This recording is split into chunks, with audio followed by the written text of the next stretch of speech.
ये बढ़ता है। अगर एक इंटरेस्टिंग रिपोर्ट की करते हैं बातचीत, स्टार्टअप कंपनियों पर बैरॉन कैपिटल की तरफ से एक अच्छी रिपोर्ट जारी हुई है। इस रिपोर्ट में क्या कुछ कहा गया है, क्या कुछ खास जानकारी है, जरा जान ले समझ ले। स्टार्टअप्स में आप इन्वेस्ट करते हैं तो बहुत अच्छी बात है, नहीं करते हैं तब भी सामान्य ज्ञान आपका बढ़ना चाहिए। सामान्य ज्ञान मतलब जनरल नॉलेज, जीके, और आपका जीके बढ़ाने के लिए के जी हमारे साथ है।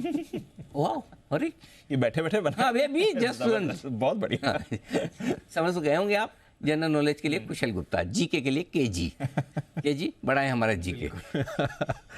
सर देखिए, यहाँ पर स्टार्टअप वर्ल्ड में बैरन कैपिटल का नाम काफ़ी अच्छे से लिया जाता है, क्योंकि यहाँ पर जिस तरह की वैल्यूएशन ये अलग अलग स्टार्टअप्स को लेकर करते हैं वो काफ़ी इंटरेस्टिंग है, और ख़ासकर इनका निवेश भी है। स्विगी की अगर आप बात करें तो करीबन 0.7% इनकी होल्डिंग भी है। पर इंटरेस्टिंग बात यह है कि यहाँ पर 3 स्टार्टअप्स इनके वैल्यूएशन रेडार पर है, जिसमें सबसे पहला है बायजूस, जो कि एडटेक कंपनी है। अब इनकी वैल्यूएशन इन्होंने आधी कर दी है।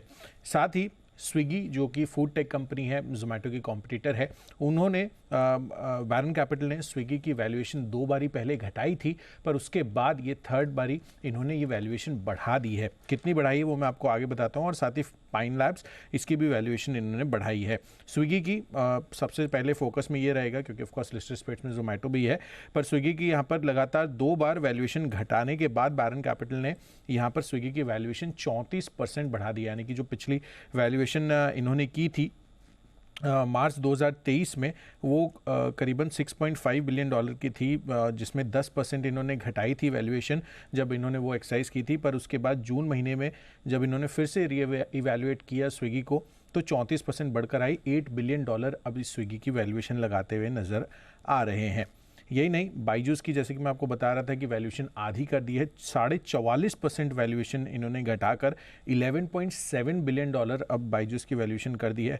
लगातार हम देख ही रहे हैं कि यहाँ पर ऑडिटर्स, बोर्ड मेंबर्स के इस्तीफे की वजह से कंपनी के परफॉर्मेंस पर एंड ओवरऑल मार्केट में इन्वेस्टर का जो सेंटिमेंट है बायजूस को लेकर, वो लगातार बिगड़ता हुआ नज़र आया था।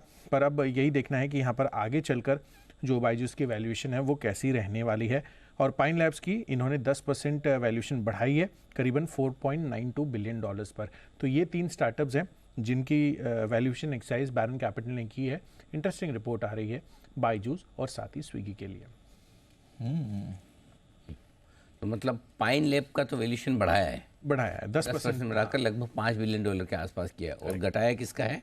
घटाया है इन्होंने बायजूस का, बायजूस कर दिया ऑलमोस्ट 44%। बायजूस का सभी लोग घटा रहे हैं थोड़े से। वो जब से ये दिक्कतें आई हैं, उनकी फाइनेंशियल प्रॉब्लम्स और वो सारी चीज़ें आई, तो उसके बाद से लगातार वैल्यूएशन, और वैल्यूएशन के घटते भी ऐसे हैं जैसे 50% स्टॉक एक ही दिन में सीधा एक बार में सीधा। स्विगी अच्छा कर रही है पाइन, और मेरे ख्याल से स्विगी तो वैसे इसलिए भी हो सकता है कि जोमेटो को देखकर भी स्विगी का बढ़ सकता है कि जोमेटो इतना अच्छा कर रहा है, और जैसे अभी प्लेटफॉर्म फीस चार्ज की है, तो जाहिर सी बात है दूसरे बड़े प्लेयर के लिए भी जगह बन जाती है।